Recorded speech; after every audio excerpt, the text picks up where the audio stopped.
Welcome, fellow bookworms, to Tibra's Den. My name is Whitney, and today we have my TBR game. We're playing for February to see what reads I'm going to do in February. So this year I do have a priority list that I'm trying to get through. Nothing too official, but I would like to prioritize certain books and certain series.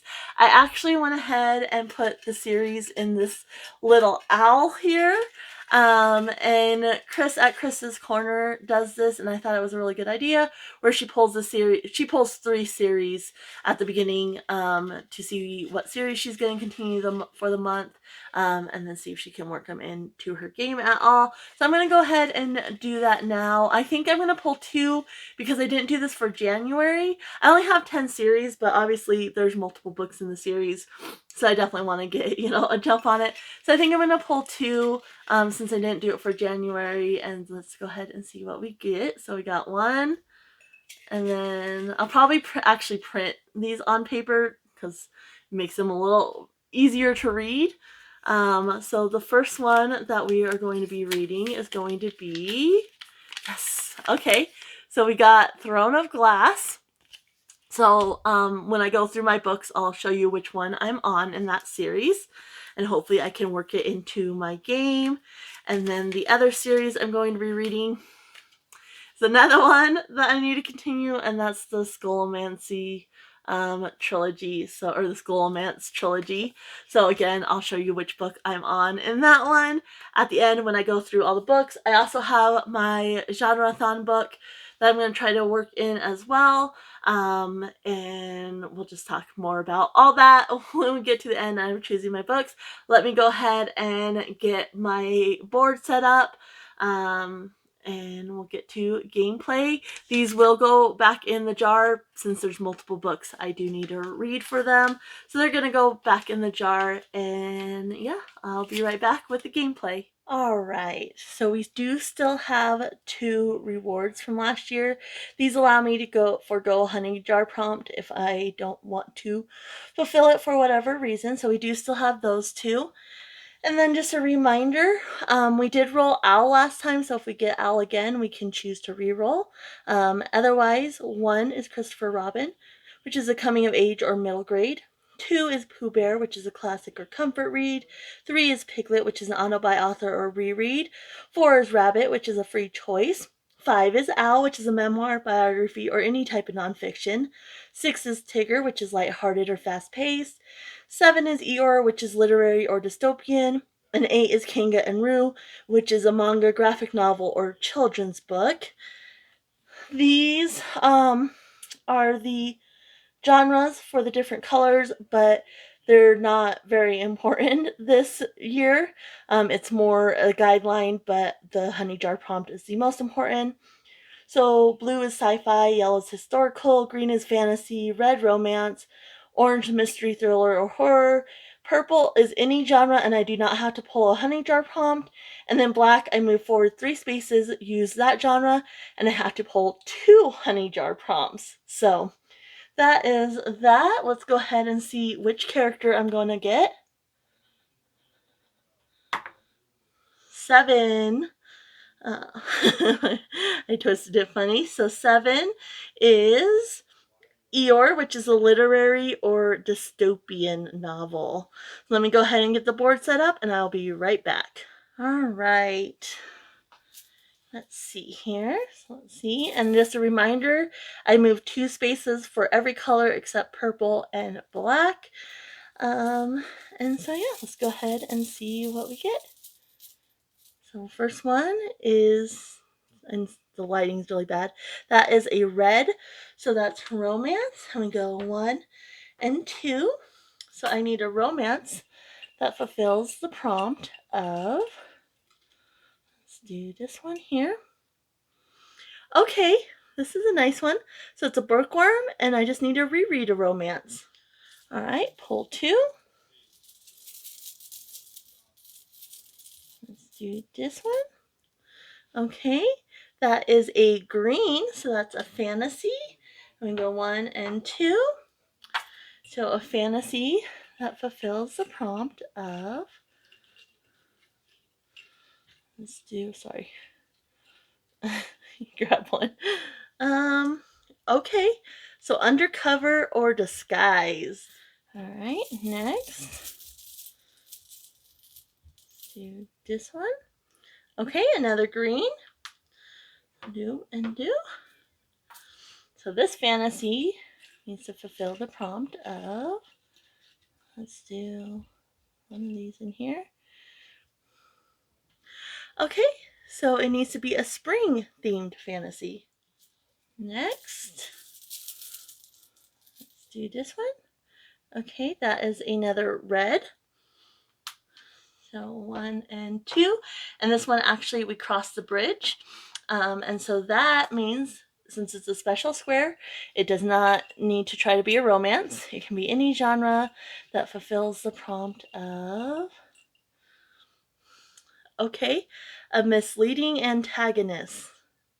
That is Hansel and Gretel. Next, let's do this one. Okay, that's another red. We're sticking with Christmas colors apparently. So this was a red 1 and 2 right here. He's visiting his little friends. All right, so another romance that fulfills the prompt of, let's do this one. Okay, a paternal main character. All right. Okay, we're gonna go with this one. Blue, something different. So that's sci-fi. We get 1 and 2. That needs to be a sci-fi that fulfills the prompt of, do this one. Okay, it needs to be a debut novel. All right. Here. This one. Another red. We like the reds today, so 1 and 2 doesn't quite get us home. Another romance that fulfills the prompt of, let's do this one. Okay, recommended by favored author. All right, so if we get a blue, a red, or a black, we're done. Orange, we can move. Anything else has to go off to the side. Let's go with this one. Okay, so yellow, we can't use that. This one. Okay, so we get a red. And that brings us to the North Pole. So that means since it's a special square, it does not need to be a romance. It can be anything. And so we just need, let's do something there. Okay. So it doesn't need to be a romance. It needs to be a spring or summer romance because this is Bambi. And then this unusable disc, we just need to pick a book that has something to do with the number 1. I'm going to go ahead and see what I've got, and I'll be back to let you know my picks. All right, I am back. It took me quite a little bit to figure out the books, but I got them figured out, so let's go ahead and get into it. So, of course, we had our character, which was Eeyore, which is to either read a literary or a dystopian. I'm going the dystopian route.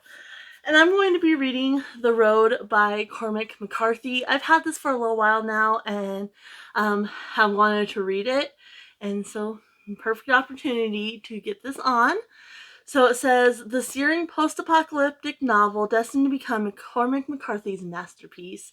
A father and his son walk alone through burned America. Nothing moves in the ravaged landscape save the ash on the wind. It is cold enough to crack stones, and when the snow falls, it is gray. The sky is dark. Their destination is the coast, although they don't know what, if anything, awaits them there. They have nothing, just a pistol to defend themselves against the lawless bands that stalk the road, the clothes they are wearing, and a cart of scavenged food and each other. The Road is the profoundly moving story of a journey. It boldly imagines a future in which no hope remains, but in which the father and his son, each the other's world entire, are sustained by love. Awesome in its totality of its vision, The Road is an unflinching meditation on the worst and the best that we are capable of. So that's what I'll be reading for that. Then let's see here. We got a red, which is a romance. And for this one, we got a bookworm, which is a reread. When I film at night, it never wants to focus, but I think you can see that okay. It's not focused, but that's okay. So anyway, a bookworm that is a reread. So romance that is a reread. For this one, I'm going to go with the Kiss Quotient by Helen Hoang. In the past few years, I participated in Christine and Autistic Readers, Autism Reads. And this year, this is the pick for January. I wasn't going to read it because I had a bunch of books for January and didn't really want to add on a reread for January.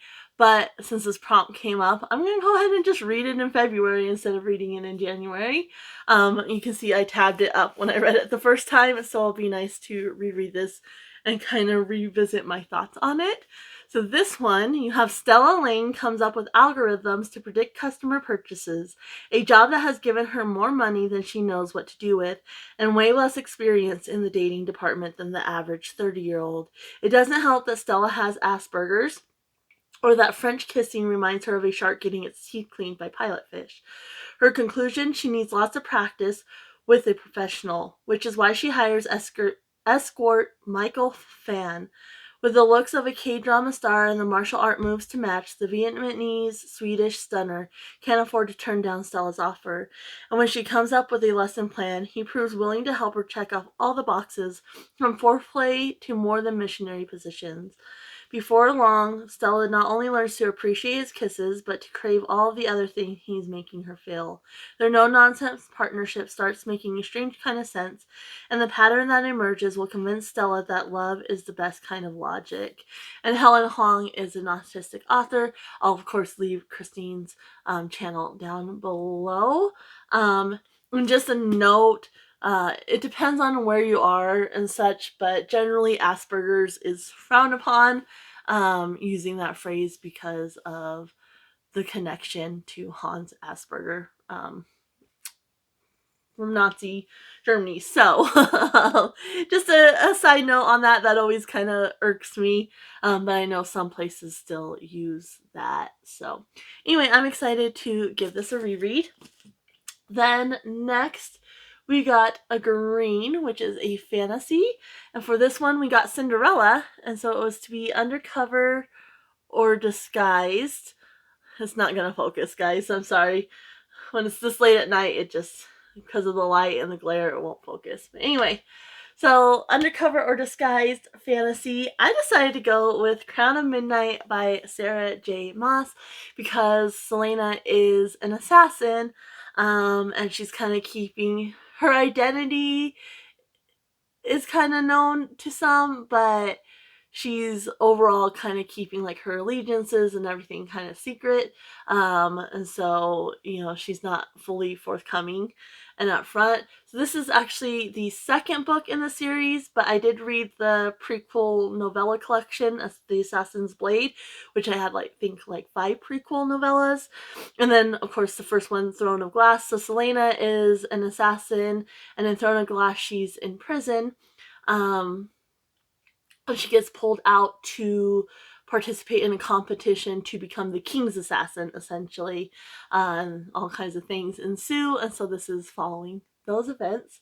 And I'm so excited to continue the series. I've wanted to for a while and wasn't able to get to this, and so I'm glad it's coming up early on in the year. And of course, I pulled this from my series jar in the beginning, and so I was happy that I could get it on to the official TBR. Then we had, let's see here. So this one I struggled with because the books I found online were ones I had already read, and I didn't feel like doing any more rereads. So we pulled green, which again is fantasy, and then the prompt was a bookworm. We got lots of bookworms, and it was supposed to be spring themed. Let's see if I can get it. It just does not want to focus. But yeah, it's supposed to be spring themed.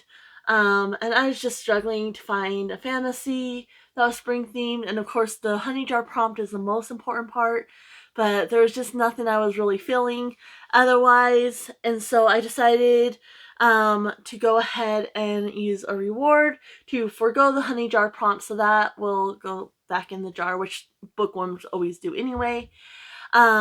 And I'm gonna go with, which when I was looking, I initially put this in, not going to use my reward, but I'm going to be reading Emily Wilde's Compendium of the Lost Tales, or of Lost Tales by Heather Fawcett, which is the third Emily Wilde book. The picture on Goodreads, the cover is very pink, like very pink flowers. It's very spring-like. But the cover that shows like when you like looking to order it, because it comes out February 11th, is kind of darker like the other covers. And so the cover's not spring themed, and based on the other books, like they're more wintry in feel. So I don't think that it takes place in spring. It definitely could. I don't know. So I decided just to go ahead and use the reward and keep that book on there. But basically we're following Emily Wilde, and she's a scholar, and initially she's going to this remote country to, work on an encyclopedia of fairies. There's a fairy type that she hasn't been able to study much, so she goes to this country. And she also has her kind of scholarly rival, Wendell, who they get involved and such, and he tries to help, and it's just great fun. The banter's really good. Very witty. I really enjoy it. You have that scholarly aspect. And then this one, she's actually going into the fairy world, and there's the queen, who's trying to get up to some shenanigans and such. So they're going to have to try to sort that out. So a really fun series. I absolutely love it. So that comes out February 11th. So I'll be getting that for sure. Then we got a red, and for this one we got Hansel and Gretel, which was a misleading antagonist. And this one was actually harder than I thought. So nothing came up when I put misleading antagonist, but just kind of like the anti-hero or a villain that's not so much what they seem. And for this, when I put villains that or what they seem or whatever, this one actually came up. Legendborn by Tracy Deonn. I had this on my shelf forever. I found it at a thrift store and it was very popular, so I picked it up and I haven't touched it. So since it came up, I'm going to go ahead and read that. So it says, after her mother dies in an accident, 16-year-old Bree Matthew wants to escape. A residential program for bright high schoolers seemed like the perfect opportunity until she witnesses a magical attack on her very first night on campus. A flying demon feeding on human energies, a secret society of so-called Legendborn that hunt the creatures down, a mysterious mage who calls himself a Merlin and who attempts and fails to wipe Bree's memory of everything she saw. The mage's failure unlocks Bree's own unique magic and a buried memory from the night her mother died. Now Bree will do whatever it takes to discover the truth, even infiltrate the Legendborn. But when the Legendborn reveal themselves as the descendant of King Arthur's knights and foretell a magical war, Bree must decide how far she'll go for the truth. Should she use her magic to take society down or join the fight? So it sounds like the Legendborn might be iffy. This mage seems like he's iffy. And so since it popped up for that, that's what I'm going to be reading. And then let's see here. So the next one we got is another red, so another romance, and we got Little Mermaid, paternal main character. I don't know why I keep holding it up. You can kind of read it a little bit, even though it's blurry. And so for this one, I'm going to go with the True Love Experiment by Christina Lauren. I recently read In the Holidays by them, which I absolutely loved. I've read Something Wilder, which it was okay. And so when I was looking up, I just went for single father trope. And unfortunately, I don't have any books that have that. I probably have some Nora Roberts that do. I know there's a Christmas one that has that trope. But anyway, I was just kind of looking, and I want to continue reading Christina Lauren, so I found this one. And let me go ahead and get a synopsis for you. I didn't write it down, and I can't quite remember because I just kind of skimmed it and saw single father, and I was like, great. So give me one moment. All right, I didn't realize this was the second in a series, but I'm still gonna go with it anyway, because I don't really want to do anything else that I saw. So it says sparks fly when a romance novelist and a documentary filmmaker join forces to craft the perfect Hollywood love story and take both of their careers to the next level, but only if they can keep the chemistry between them from taking the whole thing off script. Felicity Fizzy Chen is lost. Sure, she's got an incredible career as a beloved romance novelist with a slew of bestsellers under her belt, but when she's asked to give a commencement address, it hits her. She hasn't been practicing what she preached. Fizzy hasn't ever really been in love. Lust, definitely, but that swoon-worthy, can't stop thinking about him, all-encompassing feeling? Nope, nothing. What happens when the optimism she spent her career encouraging in readers starts to feel like a lie? Connor Prince, a documentary filmmaker and single father, loves his work in large part because it allows him to live near his daughter. But when his profit-minded boss orders him to create a reality TV show putting his job on the line, Connor is out of his element. Desperate to find his romantic lead, a chance run-in with an exasperated Fizzy offers Connor the perfect solution. What if he could show the queen of romance herself falling head over heels for the world to see? Fizzy gives him a hard pass unless he agrees to her list of demands. When he says yes, the production on the true love experiment begins. Connor wonders if that perfect match will ever be in the cue cards for him too. The True Love Experiment is books fans have been waiting ever since Fizzy's debut in the Soulmate Equation. But when the lights come on and all eyes are on her, it turns out the happily ever after Fizzy had all but given up on might lie just behind the camera. Sorry, I couldn't read. So yeah, that's what I'm gonna go with. Um, I might see if I get the first one too, if they're not too expensive, and just read them both. But I really don't mind reading things out of order, so that's not a huge deal for me at all. So let's see here. Then we got a blue, which is a sci-fi, and for this one we got debut novel. So that one I looked, and again, nothing really caught my eye except for this book, which is The Book of Elsewhere by Keanu Reeves and China Mieville.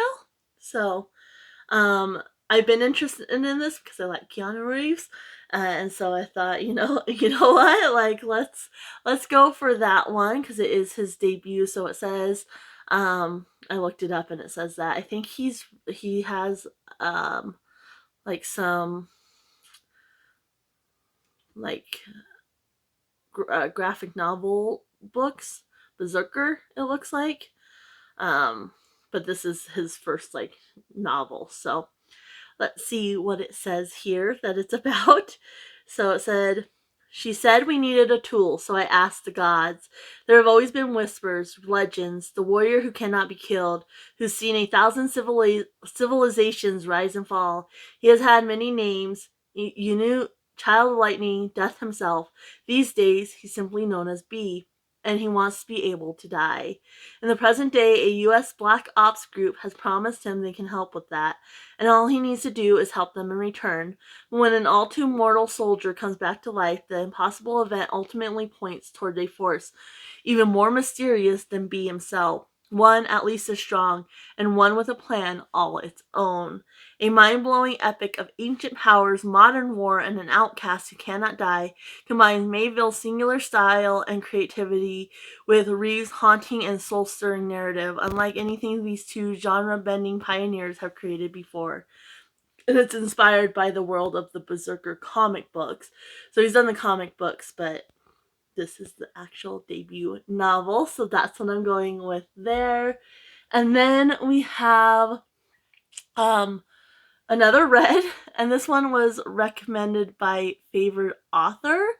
And so the way I do this one is I just go on um, Goodreads and I look at one of my authors that I really, really enjoy, and then I see like their want to read or what they've read or currently reading, things like that. And so for this one, I went to Trisha Levenseller, and and looked to see what she had, and she had the third in the Ruinous Love trilogy, which also comes out on February 11th. Both the Emily Wildes and this one were already planned purchases, so I'm not too worried about this. But this is the third in this one, and so this one follows the third brother. And basically the first one's a serial killer romance. And the next one kind of has similar themes as well. Definitely check trigger warnings before you go into it. And I highly recommend the audiobooks for this because they have narrators for each of the main characters. And instead of like, you know, it's the female character's point of view, and so that chapter she reads the whole thing, they're going back and forth. So any dialogue or anything, the other narrator's jumping in and they play off each other, which is so much fun. I absolutely love the audiobooks. And so this one you have Rose, and she's a circus motorcycle performer, and then you have small town Dr. Fionn.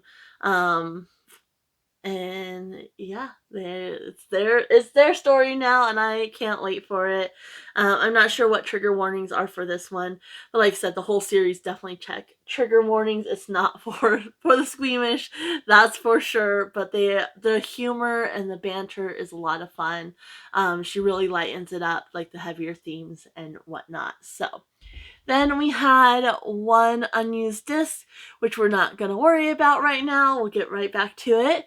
And then lastly, we pulled another red, which is the North Pole. So generally, you know, North Pole, special square, you don't have to worry about genre. But then we got Bambi, which is a spring or summer/summer romance. So it's like, okay, so we're sticking with the romance anyway, which is fine. And so I looked to see romances set spring summer, and this one popped up. I had a couple options that did come up, but when I saw this one pop up, I recently hauled this one. I was like, I want to get to that. So it's Romantic Comedy by Curtis Sittenfeld. And this one, when you first open chapter 1, it says April 2018. So that, you know, right there, obviously spring, April's spring. So yeah, I'm excited for this one. It says Sally Mills is a sketch writer for The Night Owls, a late night live comedy show that airs every Saturday. She's long abandoned the search for love, settling instead for career success and the occasional hookup. But when Sally's friend and fellow writer Danny Horst begins dating a glamorous actress, he joins the not-so-exclusive group of dorky men at the show who have gotten romantically involved with incredibly beautiful and accomplished women. Sally channels her annoyance into a sketch, poking fun at this phenomenon while noting that the reverse would never happen for a woman. Enter Noah Brewster, a pop music sensation hosting this week's show. Sally and Noah hit it off instantly and sparks are flying, but this isn't a romantic comedy, it's real life. And in real life, someone like him would never date someone like her, right? With her trademark ability to bring complex women to life, Curtis Sittenfeld explores the neurosis-inducing and heart-fluttering wonder of love while slyly dissecting the social rituals of romance in the modern age. So this is going to be a lot of fun. I am very excited for that. Then we have our one unusable disc. So the book for this just had to deal with one in some form or fashion. So I decided to go with my Genre-a-thon pick. So Genre-a-thon, the prompt for February is, again, the language of love. So to either read a romance, which has been the past couple years, I've done that, or to read an epistolary novel. So I'm going that route. And Where'd You Go, Bernadette by Maria Semple is one I had on my shelf and popped up when I entered that in the search. So I'm excited to get to this. It says when 15-year-old B claims a family trip to Antarctica as a reward for perfect grades, her fiercely intelligent but agoraphobic mother, Bernadette, throws herself into preparations for the trip. Worn down by years of trying to live the Seattle life she never wanted, Bernadette is on the brink of a meltdown. As disaster follows disaster, she disappears, leaving her family to pick up the pieces, which is exactly what B does, weaving together emails, invoices, and school memos to reveal the secret past that Bernadette has been hiding for decades. Where'd You Go, Bernadette is an ingeniously entertaining novel about a family coming to terms with who they are and the power of a daughter's love for her imperfect mother. So I think I'm going to really, really enjoy this. I've had it on my shelf for a while, so I'm glad to get it read. Then we have books that I wasn't able to fit in. I was really hoping for some purples since this year they're completely free and I can slot in anything I need to there. But it didn't happen. So of course we have our other poll from the series, Ow, and that's The Last Graduate by Naomi Novik. And so I will be reading this still as well. And so this one is the second book in the Scholomance series. And basically you're following, what's her name? What is her name? I don't remember her name. But anyway, basically it's following this girl and she goes to the school, but the school, they're kind of locked in there. And the only way out is to graduate. But the school is trying to kill them. There's monsters running amok, and then she has this power that she tried to kind of keep secret in the first book. And you know, she was kind of a loner, an outcast, and then she started making friends in the last book. And so, yeah, this is following that, and I can't wait to see where it goes. I didn't fully love the first book, but I really, really enjoyed it. So I'm excited to continue on with the series. So there's that one. Then I did a priority TBR. And that, again, that video will be linked down below. I don't know if I already mentioned it. It's been a while since I did the intro. But that video will be linked down below. And so, of course, I have my series, but I also have a list of 10 books that I want to read throughout the year. So I am going to try to get one on a month, just to make sure I'm reading those. And, you know, obviously January's already passed, and I won't do this in December because I do the 24 Days of Bookmas. So I pulled one, I looked at what I had, and I decided to go with the one that I got for Christmas. And I'm going to be reading Starling House by Alix E. Harrow. I read the ones in Future Wishes by this author and absolutely loved that one. Read the 10,000 Doors of January. I had high expectations. It fell a little short. I did enjoy it though.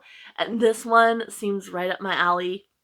So looking at the list down there, I decided to go with this one. It's also one of the shorter ones that are on there, and I figure since it's an extra, that would work. And so I'm going to be trying to read this. This one's a little bit lower priority. So it says, Opal is a lot of things: orphan, high school dropout, full-time cynic, and part-time cashier. But above all, she's determined to find a better life for her younger brother, Jasper, one that gets them out of Eden, Kentucky, a town remarkable for only two things: bad luck and E. Starling, the reclusive 19th century author of the Underland, who disappeared more than 100 years ago. All she left behind were dark rumors and her home. Everyone agrees that it's best to ignore the uncanny mansion with its misanthropic heir, Arthur. Almost everyone, anyway. Opal has been obsessed with the Underland since she was a child. When she gets the chance to step inside Starling House and make some extra cash for her brother's escape fund, she can't resist. But sinister forces are digging deeper into the buried secrets of Starling House, and Arthur's own nightmares have become far too real. As Eden itself seemed to be drowning in its own ghost, Opal realizes that she might finally have found a reason to stick around. So I'm excited for this. I think I'm really going to love it. So there's that one. And then lastly, we have my family's book club that we started this year. I always do these videos like a month early, so we haven't quite read the first book. But I'm excited for that, and we've already voted for February, and I gave them 3 dark romance options since it's February, and dark romance because my sister mainly just reads horror, and so I figured I didn't want to go too far outside her comfort zone, and we're kind of the main people that put this together and then just invited everybody else. And so I decided to go, if I'm going to do romance, it's going to be like a dark romance. And they all voted for Her Soul to Take by Harley LaRue, which is the first book in the Souls trilogy. And so yeah, I'm excited for this one. I've been really interested in this one. And out of the options I gave them, this was my vote too, so I'm excited for it. So it says, a college student has unleashed an irresistible darkness, a soul-hungry demon who might be her only chance at survival in the dark romance sensation from Harley LaRue. Leon, my reputation among magicians is unblemished. Killer, they call me. Killing is what I'm best at. One wrong move and you're dead. Except her, the one I was supposed to take, the one I should have killed. The cult that once controlled me wants her, but I'm not about to lose my new toy to them. Ray, I always believed in the supernatural. Hunting for ghosts is my passion, but summoning a demon was never part of the plan. Monsters are roaming the woods, and something ancient, something evil is waking up and calling my name. I don't know who I can trust or how deep this darkness goes. All I know is my one shot at survival is the demon stalking me, and he doesn't just want my body, he wants my soul. So, definitely, if you're interested in this, check trigger warnings. Anytime you read a dark romance, you should check trigger warnings just to make sure. But I'm really excited about this. So yeah, this is a really good stack. So we have these plus True Love Experiment, the Emily Wilde new one, the Scythe and Sparrow book, and then the Keanu Reeves book. So 4 books on top of this, which isn't terrible. I think that's 13 books. So that's really not bad for me. Some of my bigger months I read like 19 books. So an average, I probably average about 13 to 15 books in a month anyway, so I'm pretty excited about this. Anyway, that's all from me. I would love to know if you've read any of these books, if you're interested in reading any of these books. I would love to know that down in the comments below. If you just want to let me know you're here and that you're supporting the channel and help support the channel by commenting, you can always leave a rabbit or any type of animal emoji, maybe a bird for the Starling house. And I'm going to go ahead and leave you guys here. Happy reading, everyone. Bye.